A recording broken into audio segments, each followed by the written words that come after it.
Demo mengawal putusan MK terkait pilkada di depan gedung DPR mulai memanas. Ratusan massa pendemo mulai merengsek gedung DPR hingga membakar ban.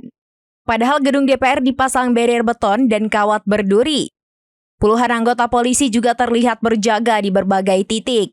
Diketahui, demo peringatan darurat juga digelar di beberapa titik.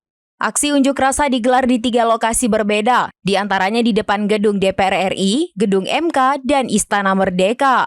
Untuk mengawal aksi, kepolisian menerjunkan 1.273 personel di sekitar gedung MK dan Istana Merdeka, serta 2.013 personel di DPR.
Download Tribun X sekarang, menghadirkan lokal menjadi Indonesia.